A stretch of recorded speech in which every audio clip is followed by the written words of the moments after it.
순전한 믿음 여섯 번째 시간.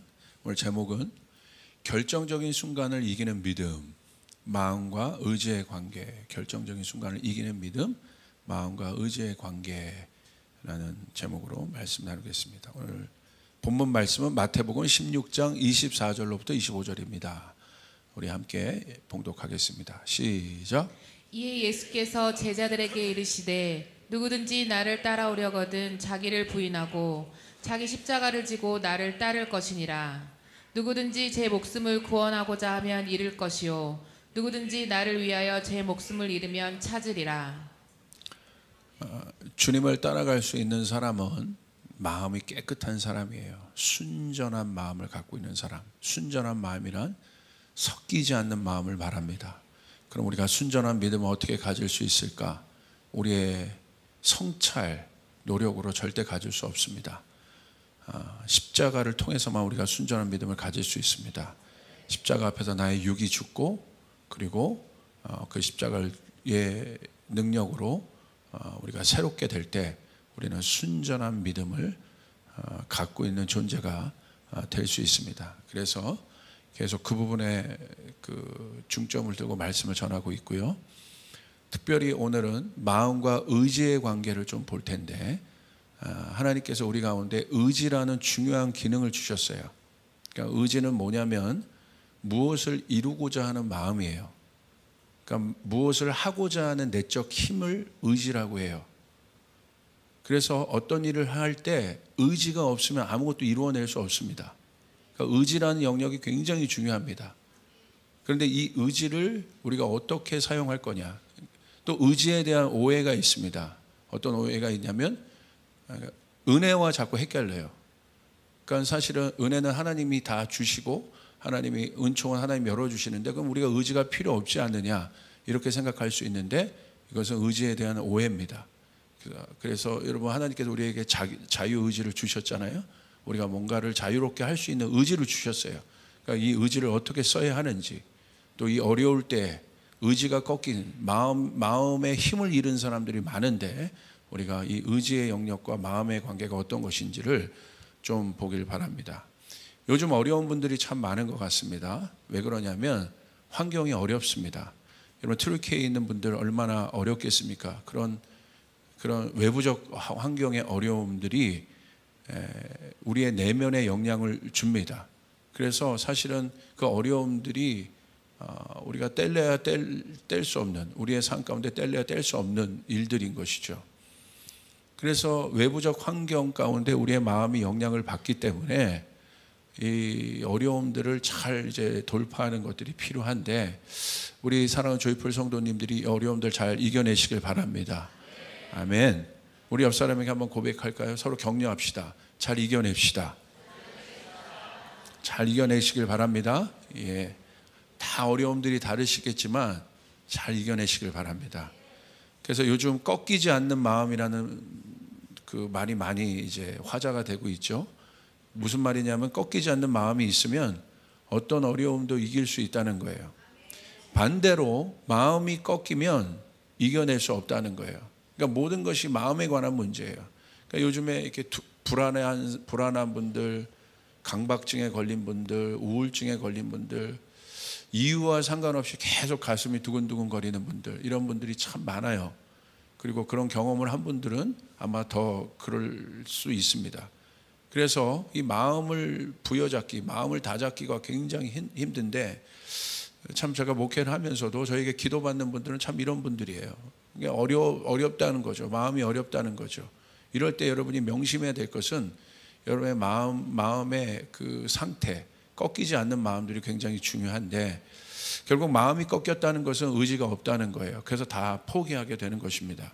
그래서 우리가 어떤 마음들을 가져야 하는가 우리가 잘 보길 바라는데 그 중에 이제 대표적인 사람이 누구냐면 다윗입니다. 여러분 다 아는 것처럼 다윗은요 골리앗 앞에서 마음이 꺾이지 않았어요. 그래서 골리앗이라는 어려운 환경이 있지 않습니까? 여러분도 어떤 분들은 지금 골리앗과 같은 불가항력적인 문제 앞에 서는 분도 있을 겁니다. 그런데 그 골리앗 앞에서 다윗은 이렇게 얘기했습니다. 만군의 여호와의 이름을 외치며 골리앗이라는 어려운 환경을 여러분 이겨냈습니다. 그런데 이스라엘은 꺾여 있었어요. 마음이. 한번 말씀을 보시길 바랍니다. 사무엘상 17장 10절부터 11절 한번 보겠습니다. 시작. 그 블레셋 사람이 또 이르되 내가 오늘 이스라엘의 군대를 모욕하였으니 사람을 보내어 나와 더불어 싸우게 하라 한지라. 사울과 온 이스라엘이 블레셋 사람의 이 말을 듣고 놀라 크게 두려워하니라. 그러니까 골리앗이라는 외부적 환경이 이스라엘을 계속 협박하는 거예요. 겁박하는 거예요. 그러니까 환경은 그럴 수 있어요. 우리 안에 어떤 어려움 앞에 그런 환경, 골리앗과 같은 환경 앞에 서 있는 분들이 있습니까? 그것이 재정의 문제든 관계의 문제든 건강의 문제든 아니면 어떤 문제든 그런 환경 앞에 서 있는 분들 잘 보십시오. 이스라엘 백성들은 그 골리앗이라는 거대한 적 앞에 어떻게 되어 있다고 되어 있어요? 이 말을 듣고 놀라 크게 두려워하니라. 그러니까 이 두려움이 어디로부터 온 거예요? 마음이 꺾인 거예요. 마음이 진 거예요. 진 상태를 말하는 거예요. 그러니까 여러분이 마음 가운데 두려움이 있으면 이건 심각한 상태인 거예요. 하나님의 성령의 역사가 온전하게 있을 수 없어요. 그러므로 여러분 안에 있는 두려움들이 꺾어져야 하는 거예요. 할렐루야. 오늘 저희 유엘이가 아빠 저 기도해 주세요 그러더라고요. 아침에. 그래서 왜 그랬더니 밤에 꿈을 꿨는데 무슨 꿈을 꿨냐면 뱀이 자기를 무는 꿈을 꿨다는 거야. 그래서 이놈의 새끼 그러면서 내가 두 딸을 부여잡고 거의 부흥회 하듯이 기도를 해줬어요. 왜냐하면 여러분 우리는 이기는 존재입니다. 할렐루야. 근데 이스라엘 백성도 보세요. 하나님을 알매도 불구하고 그들의 마음이 꺾인 상태예요. 전의를 잃은 상태입니다. 여기서는 아무것도 할 수 없습니다. 이겨낼 수가 없습니다. 자, 그때 이제 다윗이 나와서 결국은 블레셋이라는 존재를 골리앗이라는 존재를 이겨버리죠. 그런데 반대로 이제 공기가 바뀌니까 어떤 일들이 일어납니까? 블레셋의 마음이 꺾여버려요. 사무엘상 17장 51절 우리 한번 보겠습니다. 시작.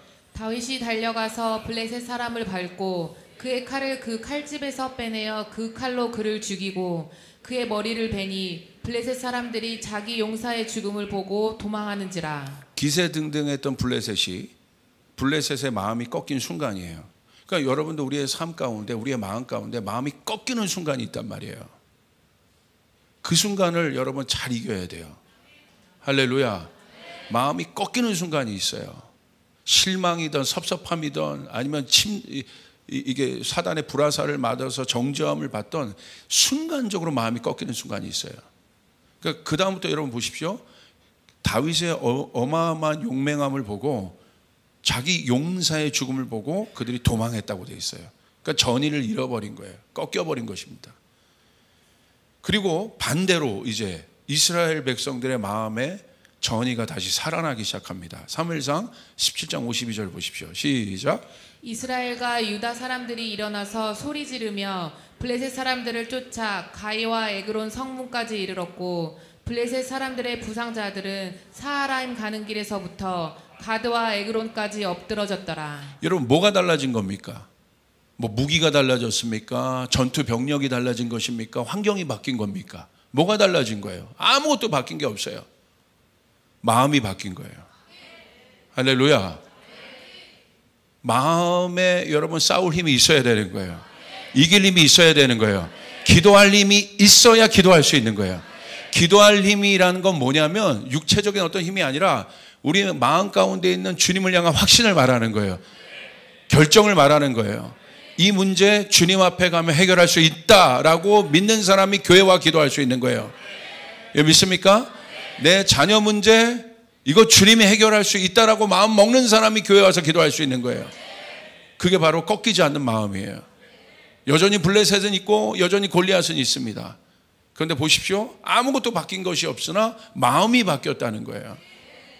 이것이 실제적인 것입니다. 저도 사역을 하거나 많은 일들을 할 때 공격을 받고 어려울 때가 있습니다. 그런데 그때 여러분 환경의 문제가 아니라 결국 제가 골방에 들어가서 십자가 앞에서 다시 무릎 꿇는 건 뭐냐면 주님 제 마음에 힘을 주시옵소서. 꺾이지 않는 마음을 주시옵소서. 바깥엔 바뀐 것 아무것도 없으나 내 마음이 바뀌면 여러분 환경이 바뀌어지는 것이에요. 블레셋이 아무것도 아닌 것처럼 보이게 되는 것이에요. 여러분 내가 무서워서 피했으나 이제는 피하지 않고 추적하는 존재가 되기 시작하는 거예요. 예. 그것을 알게 되는 것입니다. 저도 지금은 권투를 할 수 없으나 이제 권투할 때 스파링을 가끔 해보면 딱 올라가 보면 알아요. 벌써 딱 보고 눈빛 딱 보면 너는 내 밥이구나. 제가 조나단 목사님이랑 스파링 할 때 그냥 너는 나의 밥이구나. 할렐루야. 아닙니다. 그죠? 똑같은 겁니다. 똑같은 거. 벌써 저랑 이제 코치랑 할 때는 제가 어떻게 해요? 전의를 상실합니다. 마음이 꺾인 거예요. 마음이. 여러분 옆 사람에게 선포하겠어요. 당신을 이길 수 있습니다. 여러분 믿습니까? 네. 그래서 결국 우리의 신앙도 마찬가지입니다. 이제 우리의 마음이 어떻게 빌드업 되느냐는 거예요. 아까 여러분 빌드업이라는 그 용어를 보셨죠? 축구에서 빌드업이란 말을 많이 쓰지 않습니까? 맨 수비서부터 적진 골라인에 이르기까지 차곡차곡 쌓아 올라가는 마음. 우리 안에 승리의 패러다임과 패배의 패러다임이 있는데, 승리의 생각을 구조를 갖고 있는 사람, 영적인 생각을 구조를 갖고 있는 사람은 마음에서 그 일들을 빌드업하기 시작합니다. 여러분 그 일들이 여러분 가운데 있어야 마지막에 골을 넣을 수 있는 거예요. 승리의 패러다임이란 생각을 빌드업하는 순서를 말합니다. 기초부터 어떻게 쌓아 올려야 하는지. 갑자기 골 넣고 갑자기 골리앗 이기는 것이 아니에요. 어떻게 내 마음, 지금 바닥을 치고 있는 내 마음, 두려움 가운데 있는 내 마음을 어떻게 빌드업 시켜서 올릴 것인지. 여러분 이것이 여러분 가운데 굉장히 중요합니다. 영적인 원리를 알아야 합니다. 어떻게 빌드업 시킬 수 있냐면, 누가 빌드업 시킬 수 있냐면, 환경은 똑같습니다. 보여지는 환경은 똑같은데 누가 이 순간에 꺾이지 않는 마음을 갖고 영적인 생각으로 들어갈 수 있냐면, 제가 금요일날 여러분에게 말씀드렸습니다. 이 영적 원리를 말씀드렸어요. 보이는 세계와 보이지 않는 세계가 있는데, 보이는 세계와 친밀한 사람이 결국은 영적인 생각을 가지고 빌드업할 수 있는 거예요. 할렐루야. 보이지 않는 세계, 하나님 나라, 하나님과 친밀감을 갖고 있는 사람. 두 사람이 있어요. 보이는 세계와 익숙한 사람이 있어요. 그러면 이 사람은요, 이런 환경 가운데 절대적으로 하나님을 못 봐요. 익숙함을 택해요. 여러분, 이 친밀감이라는 것은 익숙하다는 거예요. 편하다는 거예요. 거리낌이 없다는 거예요. 장애가 없다는 거예요. 그리고 숙련됐다는 거예요. 친밀감이란 그런 거예요. 우리가 하나님과의 관계가 그래야 돼요. 우리가 영적인 세계에 대해서 우리가 그와 같은 친밀감이 있어야 되는 것이에요. 아멘. 그래야 우리는 이런 환경 가운데 우리의 눈으로 바라보는 골리앗과 폭풍과 여리고를 보지 않고 그 위에 그 모든 것을 주관하시는 하나님을 바라볼 수 있게 되는 것입니다. 할렐루야. 그때 믿음이 생겨나게 되는 거예요. 빌드업 할 수 있게 되는 것이에요. 내가 무엇과 친밀한가? 내가 어느 세계와 친밀한가? 내가 내 자녀를 가리킬 때 어느 세계와 내가 더 친밀한가? 하나님과 더 친밀하고 성경과 더 친밀해야죠. 영적인 세계와 더 친밀해야죠. 그런데 영희 엄마랑 더 친밀한 거예요. 철수 엄마랑 더 친밀한 거예요. 정보와 더 친밀한 거예요. 그러면 이 사람은 절대 이런 어려움, 결정적인 순간에 갔을 때 하나님의 돌파를 볼 수 없습니다. 평상시 때의 친밀감이 결정적인 순간에 나타나게 되어 있는 거예요. 그래서 평상시의 삶이 중요한 것입니다. 여러분의 일상이 중요한 것입니다. 왜 일상 여러분이 하나님과 친밀감을 갖고 살아야 돼요? 내 힘으로 이길 수 없는 골리앗과 같은 환경이 반드시 닥친다는 거예요. 이런 폭풍이 온다는 거예요. 투르키에 보세요. 갑자기 오잖아요. 온다는 거예요. 마지막 때가 되면 될수록 여러분 이런 일들이 우리의 주변에 나의 일상에 잦아지게 되는 거예요. 그러므로 여러분이 이 어려움들을 실제적으로 마지막 때를 이길 수 있는 믿음을 가지려면, 순전한 믿음을 가지려면 평상시 때 여러분이 하나님과 친밀해야 됩니다. 평상시 때 기도가 있어야 되는 것이에요. 여러분 믿습니까? 그 세계와 친밀하셔야 되는 거예요. 자, 빌립보서 4장 6절 7절 한번 보겠습니다. 시작. 아무것도 염려하지 말고 다만 모든 일에 기도와 간구로 너희 구할 것을 감사함으로 하나님께 아뢰라. 그리하면 모든 지각에 뛰어난 하나님의 평강이 그리스도 예수 안에서 너희 마음과 생각을 지키시리라. 자, 여기 어마어마한 말씀이 있습니다. 염려할 수 있는 환경이 있다는 거예요. 그러니까 염려하는 상황은 지금 어려운 상황이라는 거죠. 근심의 상황. 이 근심이 우리의 뼈를 상하게 할 정도로 이 근심이 강력한 건데, 성경은 이 근심과 염려에 대해서 뭐라고 얘기하고 있습니까? 이게 마음에 대한 이야기거든요. 너희는 염려하지 말아라. 다만 모든 일에 기도와 간구로 너희 구할 것을 감사함으로 하나님께 아뢰라. 할렐루야. 이 사람이 바로 영적인 세계와 친밀한 사람이라는 거예요. 그러면 자기가 익숙한 것을 선택하게 되어 있는 거예요. 그러니까 갑자기 여러분 책 안 읽던 사람이 책 읽기 굉장히 힘든 거예요. 그러니까 책을 잘 읽으려면 여러분 평상시에 책을 많이 읽어야 결정적인 순간에도 좋은 책들을 볼 수 있는 겁니다. 할렐루야. 그러니까 여러분의 일상이 굉장히 중요한 거예요. 여러분의 생각의 길, 마음의 길을, 영적인 길을 어떻게 만드느냐는 여러분의 일상, 날마다의 삶 가운데 달려 있는 것입니다. 믿습니까? 다니엘이 3번 하루에 여러분 기도하고 하나님 앞에 나가는 그 일상을 가졌기 때문에 여러분 결정적인 순간에 그는 흔들리지 않았던 것입니다. 이거는 여러분 너무너무나 중요한 영적 원리입니다. 그래서 여기 나오잖아요. 너희 구할 것을 감사함으로 하나님께 아뢰라. 목사님, 염려가 있는데 어떻게 하나님 앞에 아뢰일 수 있습니까? 여러분, 이거는 과정을 지금 생략하고 이야기한 거예요. 평상시 때 그렇게 하나님과 친밀한 사람은 염려의 상황에 올 때 믿음으로, 내 머리로는 근심이 있지만 입술은 그렇게 고백하지 않아요. 믿음으로 내가 하나님 앞에 감사하리라. 지금은 내 마음이 어렵지만 믿음으로 하나님 앞에 감사하리라. 자기도 모르게 나온단 말이에요. 상황은 근심이에요. 그러나 내 속에서 나의 반응은 믿음의 반응을 하게 되어 있다 이거예요. 그러면 7절 보세요. 이거 나오죠? 조건절이에요. 그리하면 어떤 일이 있습니까? 모든 지각에 뛰어난 하나님의 평강이 그리스도 예수 안에서 너희 마음과 생각을 지키시리라. 할렐루야. 마음과 생각의 평강이 있어야 목회자 같은 경우는 제대로 된 목회를 할 수 있고, 일터에서 여러분 일하는 여러분들은 온전한 생각과 마음으로 여러분 효율적인 일들을 할 수 있고 사역들을 감당할 수 있는 것입니다. 아멘. 무엇보다도 지킬 것은 여러분의 마음을 지켜야 되는 것입니다. 믿으시면 아멘 합시다. 믿습니까? 이게 중요한 거죠. 제가 요즘에 그분 유튜브를 아주 많이 봅니다. 어떤 유튜브를 보냐면 자기 환경대로 보게 되어 있습니다. 그 위라클이라는, 혹시 아세요? 박위라는 그 전신마비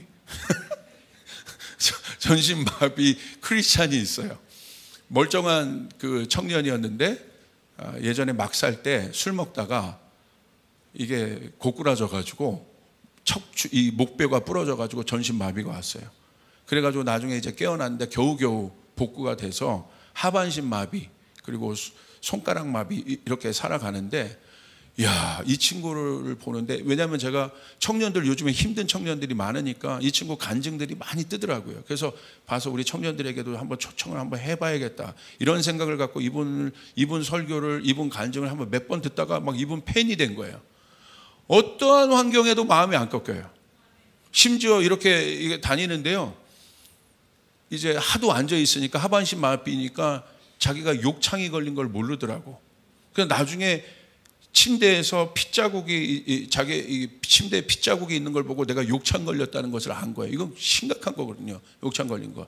그럼 욕창이 걸리면 한 달 동안을 여러분 이게 누워만 있어야 돼. 엉덩이를 댈 수가 없으니까. 앉아 있을 수도 없어. 그래서 누워서 밥 먹고 누워서 해야 되고. 그래서 예전에 욕창 걸렸던 경험이 있어서 이 친구가 한 2달이라는 시간을 그렇게 온전히 누워서만 보내야 되는 그것이 오니까 막 두 번째 욕창이 걸리니까 예전에 그 경험이 생각나는 거죠. 그랬더니 막 절망감이 오는데, 여러분 이 친구 얼마나 긍정적인지. 여러분 어마어마한 사역을 감당하고 있고요.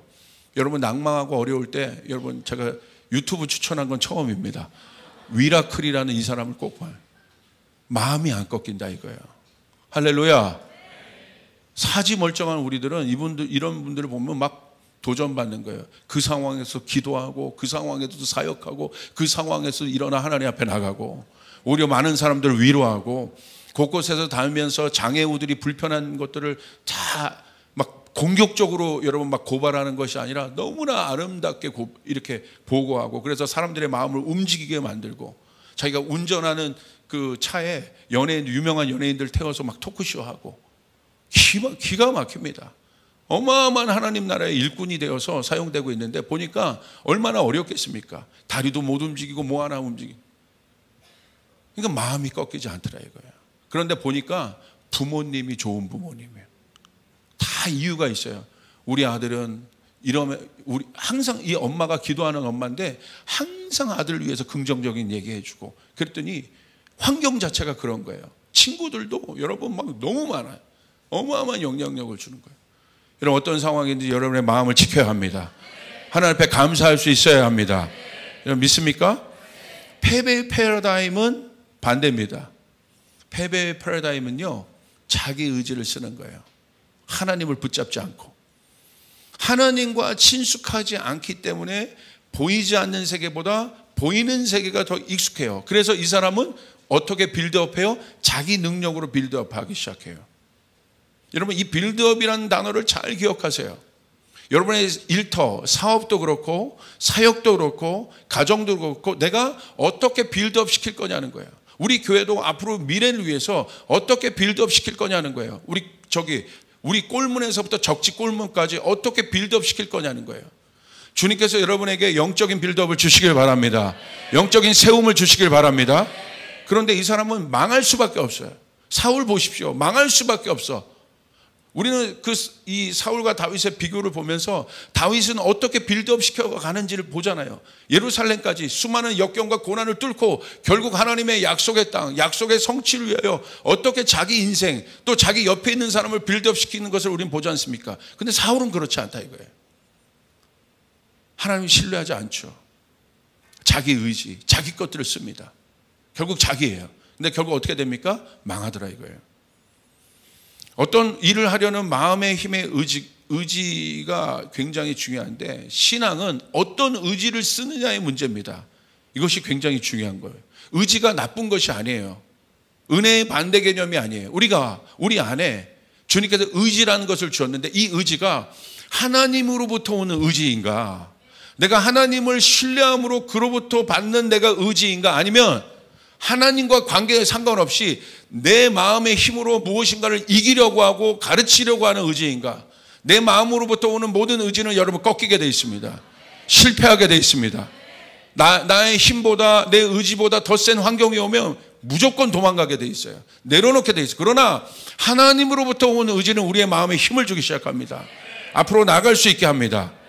그래서 여러분 의지가 나쁜 것이 아니에요. 이 의지에 대한 오해가 없어야 돼요. 의지가 필요합니다. 그래야 이길 수 있는 거예요.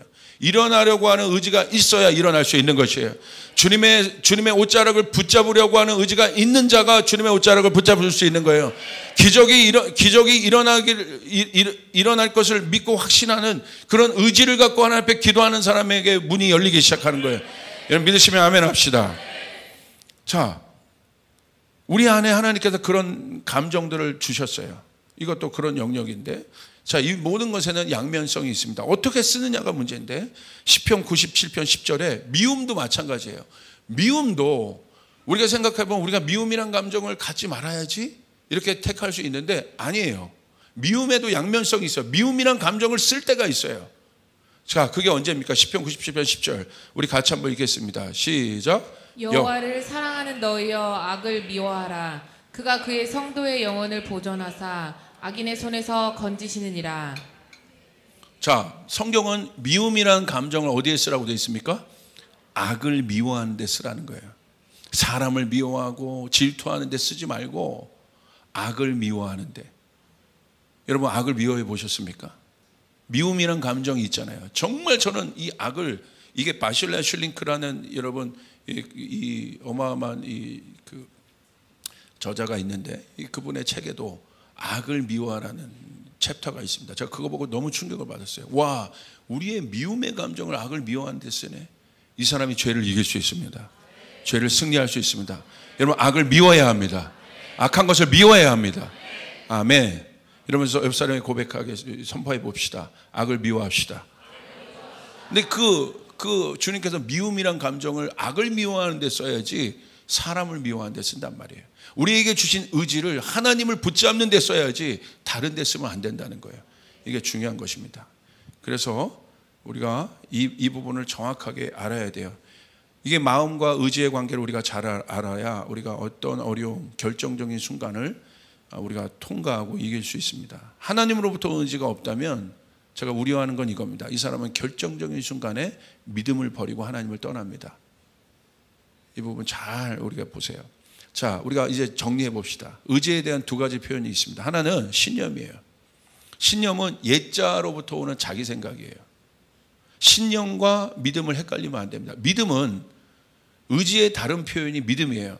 하나님과의 관계로부터 오는 확신의 정도가 믿음이에요. 그러니까 내가 하나님과 친숙하면 믿음이 세지는 거예요. 내가 믿습니다라는 신념이 아니라 하나님과의 관계가 깊으면 믿음이 세지는 거예요. 영적인 세계가 나에게 친숙하면 믿음이 세지는 거예요. 할렐루야. 오늘 내 믿음이 약해진 이유는 무엇입니까? 하나님과의 관계가 친밀하지 않은 거예요. 영적인 관계가 친밀하지 않은 거예요. 영적인 세계가. 여러분, 그것이 중요합니다.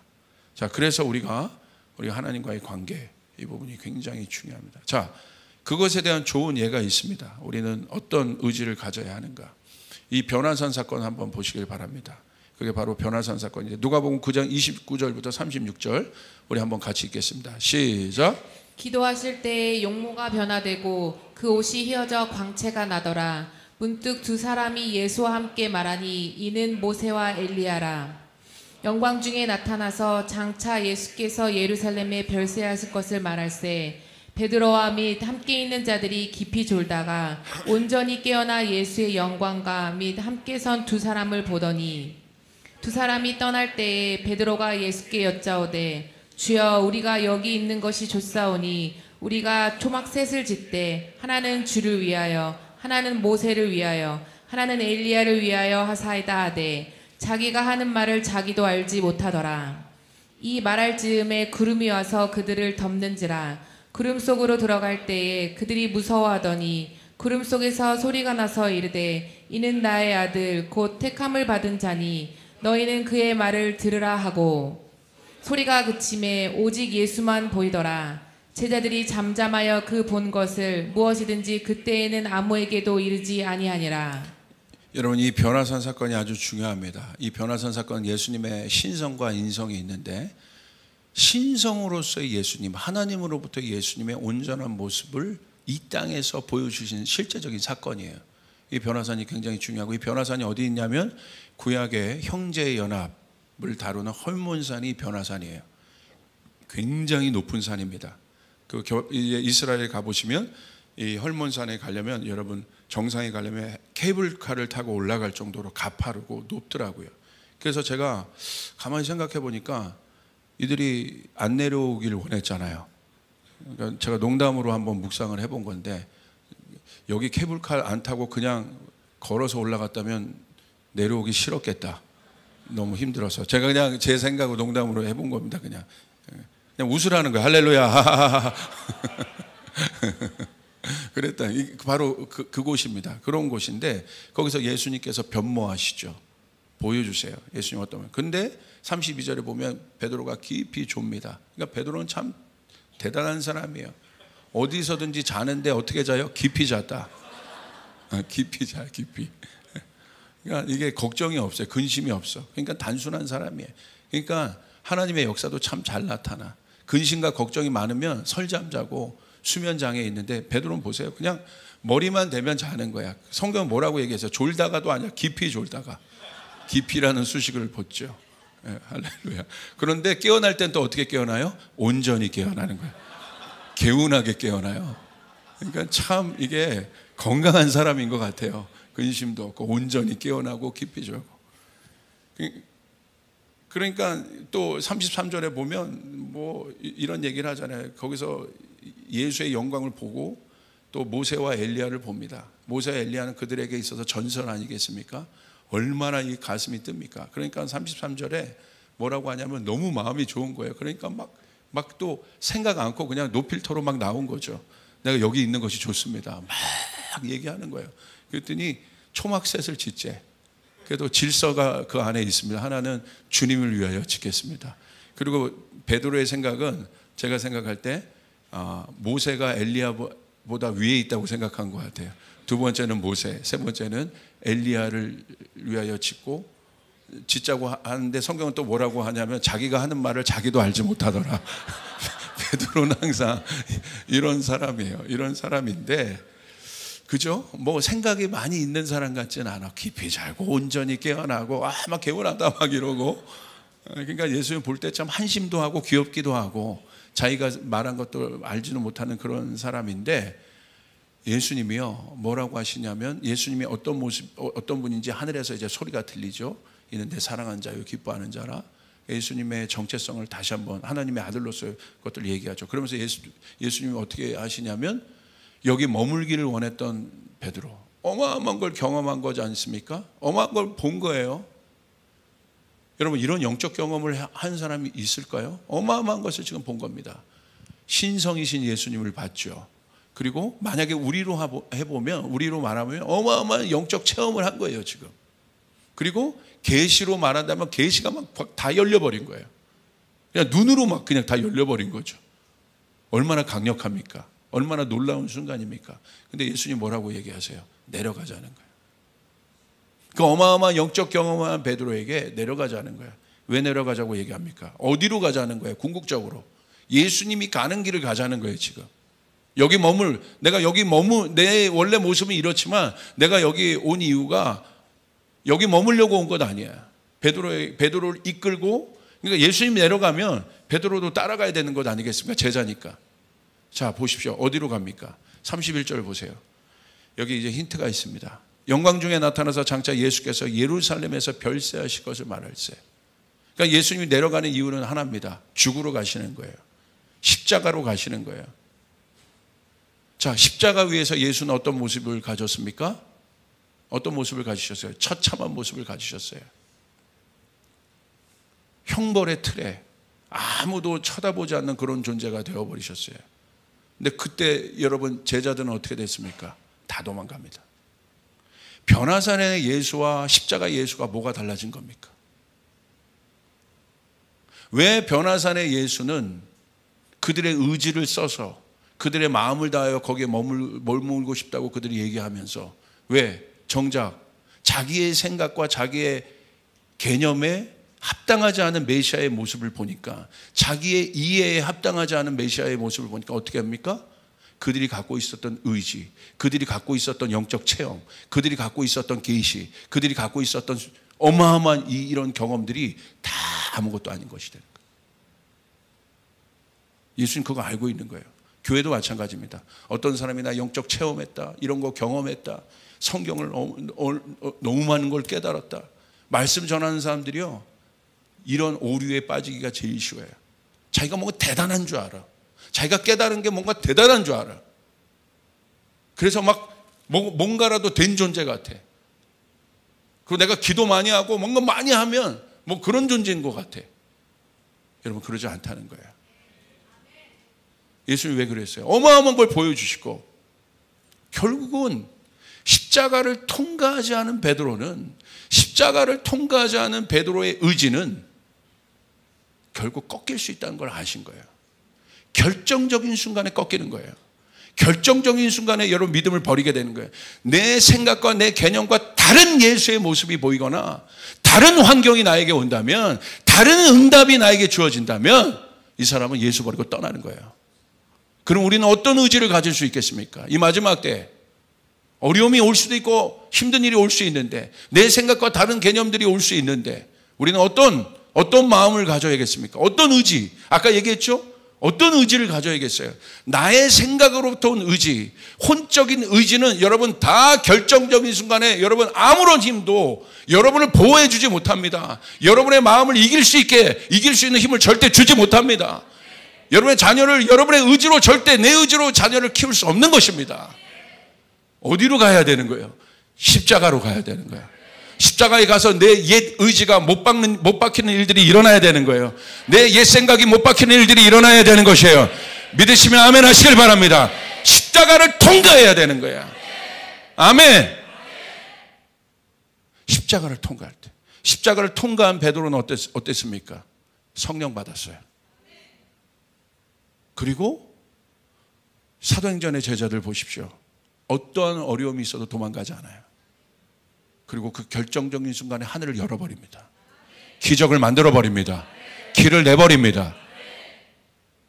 차이는 무엇입니까? 똑같은 베드로입니다. 뭐가 차이입니까? 십자가를 통과한 베드로와 십자가를 통과하지 않은 베드로. 나의 비포와 애프터의 경계선은 뭐입니까? 능력 없는 나와 경건의 모양만 있는 나와 경건의 능력이 있는 나의 경계선은 무엇입니까? 십자가라는 거예요. 할렐루야. 아멘이 너무 약합니다. 아멘. 아멘. 여러분의 자녀를 승리할 수 있는 자녀로 키우는 건 뭘 가르쳐 줘야 돼? 십자가를. 여러분 말씀을 보십시오. 말씀을 보십시오. 결국은 이 십자가를 통과하지 않는 혼적인 감정과 생각들은, 혼적인 의지는 결국 꺾일 거고. 보세요. 그 엄청난 하나님의 능력을 베드로는요, 아까 그때 십자가를 통과하지 않은 그 마음들, 그 사랑이죠. 사실 주님 곁에 머물고 싶습니다. 그런데 그것도 혼적인 것이라는 거예요. 섞인 마음들이라는 거예요. 섞인 마음은 결국 마지막 가면 다 변질돼요. 아브라함처럼 네 자식 나한테 달라. 그러면 변질돼요. 그때 결정적으로 도망가게 돼 있어요. 그때 도망가지 않고 결정적으로 자기 자식을 결박시키면서까지 하나님 앞에 나갈 수 있는 사람, 그 순종을 보일 수 있는 사람 누굽니까? 십자가 앞에서 자기를 죽은 사람이에요. 예자가 죽은 사람이에요. 할렐루야. 그 사람이 이 마지막 때 어려움을 통과할 수 있고, 그 사람이 기적을 만들 수 있습니다. 쫓아서 십자가는 기적의 장소이다. 아멘. 이거 믿습니까? 제가 지금 한 몇 달 동안 십자가를 얘기합니다. 그냥 얘기하는 게 아니에요. 십자가를 여러분 경험해야 되는 거예요. 십자가를 센터에 둬야 되는 거예요. 십자가를 중심에 두고 나는 죽고 예수는 살다를 날마다 여러분 고백할 때 하늘이 열리게 되는 것입니다. 그 사람에게 진짜 여러분 능력이 부어지게 되는 것입니다. 날마다 십자가를 통과해. 내가 알고 있는 이 지식, 십자가를 통과하지 않으면 아무것도 아니고, 내가 경험한 여러분 영적 경험, 여러분이 여러분 킹덤컴을 통해서 갔다 온 엄청난 깨달음과 이 모든 것들이 다시 한번 교회로 와서 여러분이 기도하면서 십자가 앞에서 여러분 그것들을 필터링하지 않으면 여러분 그건 아무것도 아닌 휘발성의 어떤 경험으로 끝난다 이거예요. 할렐루야. 십자가를 센터에 두고 여러분 내 옛자를 죽는 그 길, 어린 양의 길, 십자가의 길을 내가 가야 되는 거예요. 좁은 길을 누가 갈 수 있습니까? 아까 여러분 우리 찬양할 때 누가 땅끝까지 갈 수 있습니까? 누가 어떤 상황에도 굴하지 않고 여러분 복음 전할 수 있겠습니까? 하나님 앞에 축복의 통로가 될 수 있겠습니까? 바로 이 사람이에요. 변화산에 머물러 있는 그 사람이 아니라 변화산에 내려와 십자가를 향하는 사람. 그 사람에게 하나님의 역사가 있게 될 줄 믿습니다. 마태복음 16장 24절 25절을 보십시오. 너무나 명쾌하게 이것에 대해서 제자가 누구인지에 대해서 이야기가 있습니다. 같이 보겠습니다. 시작. 이에 예수께서 제자들에게 이르시되 누구든지 나를 따라오려거든 자기를 부인하고 자기 십자가를 지고 나를 따를 것이니라. 누구든지 제 목숨을 구원하고자 하면 잃을 것이요 누구든지 나를 위하여 제 목숨을 잃으면 찾으리라.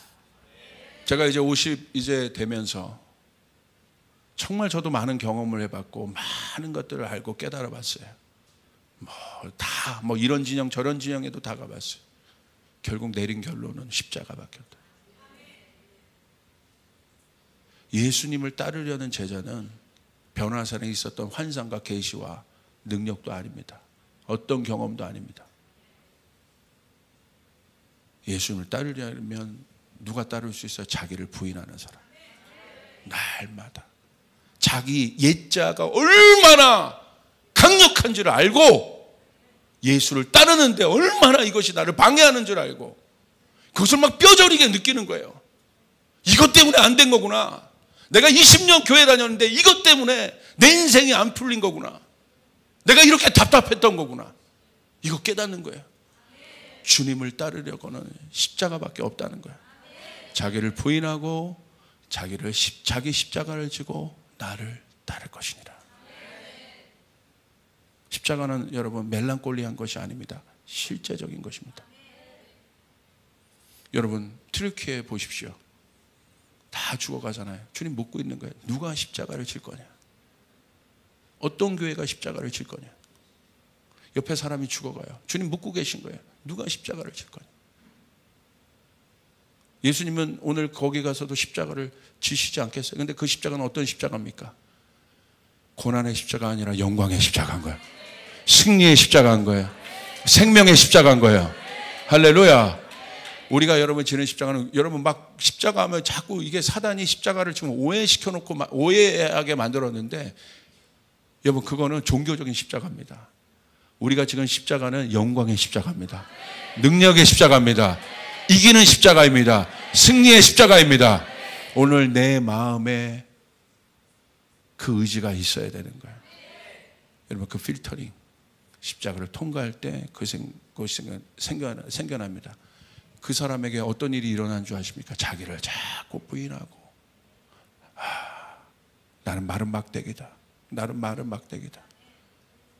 난 너무 교만하다. 내가 이렇게 예수 믿었는데도 아직도 나는 멀었다. 이 안에 아직도 옆 사람이랑 내가 화합할 줄 모르고 섬길 줄 모르고. 여러분 왜 우리 교회에게 이거 가르쳐 주실까요? 제가 300명 돌보는 선교사님들을 돌보는 교회를 갔다 왔잖아요. 성도들의 삶을 봤잖아요. 소리 소문 없이 봉사해요. 누구 하나 티내는 사람이 없어요. 자랑하는 사람이 없어요. 소리 소문 없이 곳곳에 성도들이 들어가서 기도하고 봉사하고. 여전도 회장이요, 저한테 마지막에 와서 기도를 받으려고 하는데, 이제 많은 분들이 이제 기도 받고 싶은 거 있으니까 이제 거기서 이제 사역자들이 이렇게 좀 컨트롤 해주셨어요. 근데 여전도 회장이 제가 마지막 가는 날, 목사님 기도 한번 받게. 그래서 이분이 또 지혜로 와서 사람 많은 곳이 아니라 저기 구석에 가서, 저는 여전도 회장인 줄 몰랐어요. 남루한 옷을 입고 여기 막 뭐가 묻어 있고 막 이러더라고. 보니까 여전도 회장이 식당 봉사 전체 주방장이에요. 어마어마한 양들의 음식을 해내거든요. 근데 저기 겸손하게 무릎 꿇고, 그런 큰 교회 여전도 회장 정도면 나는 기도 좀 해주세요 이럴 수 있잖아요. 근데 저기 누가 볼까봐, 목사 한 번만 기도해 주십시오. 제가 기도하는데요, 펑펑 울어요. 얼마나 그 상황에서도 갈급한지. 다르다.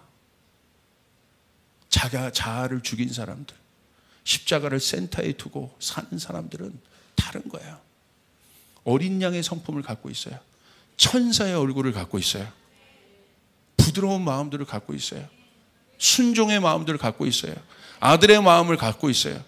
그래서 이 사람은 가는 거예요. 그 길을 갈 수 있는 거예요. 기쁘게 갈 수 있는 거예요. 그래서요, 정말 천사 같습니다. 제가 예배할 때 그 앞에 90살 먹은 장로님이 여러분 찬양하는데요, 여러분 그 정도 나이 됐으면 뭐 이렇게 앉아서 또 할 수 있잖아요. 일어나서 앞에 방석 갖다 놓고, 기도할 때는 방석 앞에 무릎 꿇고 기도하고, 이거 누구에게 보이려고 하는 게 아닙니다. 앞에서 율동팀 나와서 율동하면 그 90살 먹은 장로님이 다 따라요. 하나도 여러분 그런 거 안 따라하는 사람이 없어. 바보입니까 거기 있는 사람들이? 제가 그걸 본 거예요. 보니까 제 안에 확신이 드는 거예요. 이거구나. 이게 실제구나. 이게 능력 있는 거구나. 어린 양의 성품을 가질 수밖에 없구나. 할렐루야. 어린 양의 성품을 갖기 시작할 때 여러분 어떤 일이 일어납니까? 하늘에선 유다의 사자가 일하기 시작하는 거예요. 능력이 일하기 시작하는 거예요. 할렐루야. 얼굴이 천사 같은 거야. 제가 보니까 한 50% 천사. 얼굴이 그냥 목사님 말씀 들을 때도 막 아멘 아멘 아멘 아멘 아멘 사모하고. 어린 양의 성품. 오늘은 좀 뭐 아닌 것 같. 그런 자세, 항상 겸손하게 낮아져서. 제가 할 거 없을까요? 제가 뭘 섬길 게 없을까요? 누가 이 고백할 수 있습니까? 자아가 죽은 사람들, 십자가에서 자기가 죽은 사람. 저도 목회할수록 두려운 겁니다. 제가 오히려 세상은 경험이 많아질수록 익숙해져야 되잖아요. 근데 저가 그래도 나름대로 경험이 많아지는데 하나님 앞에 서는 게 두려워요. 말씀 준비하는 게 두려워요. 왜? 저의 삶. 계속 주님이 저에게 말씀하신 건 계속 그러시거든요. 넌 마른 막대기에 불과해. 마른 막대기가 내 손에 있을 때 능력이 있는 거야. 할렐루야. 그래서 저의 기도는 정말 그 기도밖에 없어요. 주님, 제 안에 있는 자아를 죽여주시옵소서. 온전히 주님만을 따르게 도와주시옵소서. 순종하여 이 길을 갈 수 있게 도와주시옵소서. 제 안에 괴수를 봐요. 오히려 뭐 더 그런 것이 아니라 진짜 하나님의 영광을 본 사람들은요, 여러분, 베드로처럼 그 영광을 소유하고 싶은 마음이 없어요. 마술사 시몬은 그 영광을 소유하고 싶은 거야. 돈 주고라도. 가짜를 본 겁니다. 혼적으로 본 영광인 거예요. 혼적으로 본 계시예요. 이게 무서운 겁니다. 그런데 진짜 하나님의 영광을 본 사람은 이사야 보십시오. 완전히 바닥에 엎드립니다. 화로다 나를 떠나게 하여 주시옵소서. 완전히 엎드려요. 제단 숯불에서 하나님의 제단에서 그 숯불이 입술에 댈, 부정한 입술에 댈 때까지 말하기를 두려워합니다. 완전히 엎드려서 그러면서 뭐라고 얘기합니까? 아주 조심스럽게 주님, 나를 보내시옵소서. 아주 조심. 그러지 않습니까? 바울 보십시오. 오히려 주님 앞에 더 가까이 갈수록 뭐라고 고백합니까? 내면의 고백을 합니다. 내가 이제 이 정도가 아니라 그 정도 경험한 사람이 뭐라고 해요? 주님 앞에 서면 한없이 부끄럽고 한없이 연약하고 내 안에 있는 괴물을 볼 수 있게 되고 오히려 하나님과 가까이 가는데 그것이 더 보이게 되는 거죠. 여러분, 그것이 영광임을 여러분 믿으시길 바랍니다. 할렐루야. 교회 어떤 환경도 아니고 어떤 것도 아니고 내 안에 그 십자가가 있어야 주님을 향하여 주님의 길을 온전히 따라갈 수 있게 되는 거예요. 여러분, 정말 주님께서 쓰일 수 있는 존재가 되는 것입니다. 아들의 영을 갖고 갈 수 있게 되는 것입니다. 주님 말씀하실 때 예 아멘이라고 순종할 수 있게 되는 것입니다. 여러분 믿으시면 아멘 합시다. 이건 실제라는 거예요. 이게 영적인 것이라는 거예요. 여러분 믿습니까? 그렇게 되는 거예요. 그렇게 될 때 우리는 온 열방을 먹이고 여러분의 기업을 하나님께서 쓰시고 여러분의 가정을 쓰시고 여러분의 생각을 쓰시고 여러분의 일터를 쓰시고 여러분의 달란트와 능력을 쓰실 수 있는 주님이 편하게 쓰실 수 있는 온전한 순전한 믿음을 가진 그리스도인이 될 수 있다. 여러분 믿으시길 바랍니다. 날마다 십자가로 갑시다. 기도하겠습니다. 하나님 감사합니다. 온전히 우리가 주님 앞에 나가길 원합니다. 어렵고 힘들고 부족하고 또 앞에 그런 상황과 환경이 있을지라도 결정적인 순간에 우리가 주님을 붙잡길 바랍니다. 더 주님 앞에 나가길 바랍니다. 주님과 더 친밀하길 바랍니다. 하나님, 이제 이 교회에 하나님을 경외하는 마음을 풀어주시옵소서. 하나님 경외하는 영을 풀어주시옵소서. 하나님 앞에 엎드릴 수밖에 없고 하나님 앞에 그 존귀한 하나님의 영광 앞에 꿇어 엎드릴 수밖에 없는, 그래서 전심으로 하나님을 경외할 수밖에 없는, 나를 구원하신 하나님 앞에 감사할 수밖에 없는 아버지 하나님, 그 영적 세계가 열릴 수 있도록 도와주시옵소서. 옛 십자가, 아버지 십자가를 통과하지 않는 모든 계시와 십자가를 통과하지 않는 모든 경험들이 얼마나 헛된지를 우리가 알고 있습니다. 오래가지 못함을 알고 있습니다. 주님, 우리에게 주신 모든 것들이 십자가를 통과하게 도와주시옵소서. 그래서 진짜 능력을 갖게 하시옵소서. 진짜 아버지 하나님, 아버지 하나님 존귀한 것을 갖게 하여 주시옵소서. 여러분, 아프신 분들, 마음이 아픈 분들, 육신이 아픈 분들 손을 대시길 바랍니다. 이 시간 기도하겠습니다. 하나님 아버지, 이 시간 기도하며 간구하며 나갑니다. 육신의 질병이 있는 분들 나사렛 예수 그리스도 이름으로 명하노니 치유될지어다, 치유될지어다, 치유될지어다. 이 시간 부족한 종이 십자가를 붙잡고 이 시간 선포합니다. 예수의 보혈로 선포합니다. 기적이 일어날지어다. 나는 할 수 없으나 우리 주님은 하실 수 있사오니 모든 그 환부를 만져주시옵소서. 치유시켜 주시옵소서. 이 영상을 보는 모든 자들에게도 기적이 일어날지어다. 마음의 힘을 갖게 도와주시옵소서. 주님의 옷자락을 붙잡게 도와주시옵소서. 이 말씀이 선포될 때 주님의 옷자락을 붙잡게 도와주시옵소서. 주님, 그 마음의 어려움들과 또 두려움과 힘든 분들이 있다고 한다면 예수님 함께하여 주시옵소서. 격려하여 주시옵소서. 샬롬이 일어나게 도와주시옵소서. 십자가로 가는 것이 즐겁게 하여 주시옵소서. 회복될지어다. 평강이 있을지어다. 즐거움의 영이 부어질지어다. 하나님 함께하여 주시옵소서. 우리 주님께서 그렇게 역사하실 줄 믿습니다. 예수님의 이름으로 기도드리옵나이다.